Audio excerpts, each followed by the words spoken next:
Good morning guys! So ayan, share ko sa inyo yung aking recipe ng pickled papaya or atsara.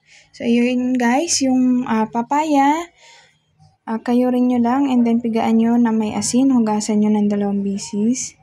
And then ito yung kakailanganin ko guys, bell pepper, carrot, and ginger, bawang, and then sibuyas, pamintang, pino, or crack pwede guys, and then buo pwede.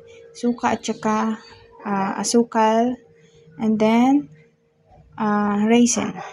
So ano siya guys, ready na siya. So ayan, ganyan lang yung paggawa nyo ng carrots kung gaano kalaki yung dapat pantay lang. So ayan, papakuloyin muna natin. Una natin ilalagay yung suka and then sugar. Panoorin nyo lang guys yung aking gagawin. So ayan na siya guys, lagyan natin ng paminta.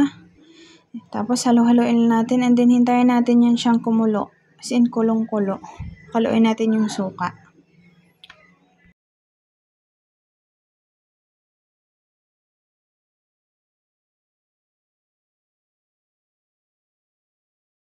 Pag kumulo na siya guys, ilagay na natin yung papaya.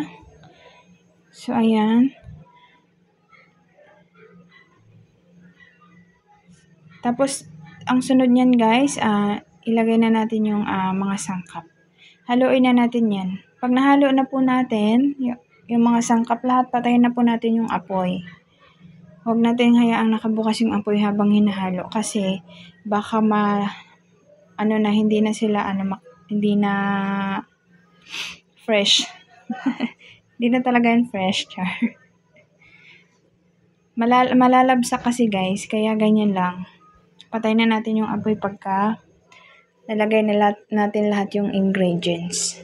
So ayun yung guys. After nyan, palamigin na natin. Tapos ilagay na natin sa lagayan and ilagay natin sa ref. So ganun lang kadali guys. Timplahan nyo lang yung palasa nyo kung alin yung gusto nyo. Maasim ba or matamis-tamis. So ang lang dyan guys, mas masarap yung naghahalo yung asim at saka yung sugar. Naghahalo yung tamis at saka yung asim. Yun lang guys. Bye-bye. Thank you for watching.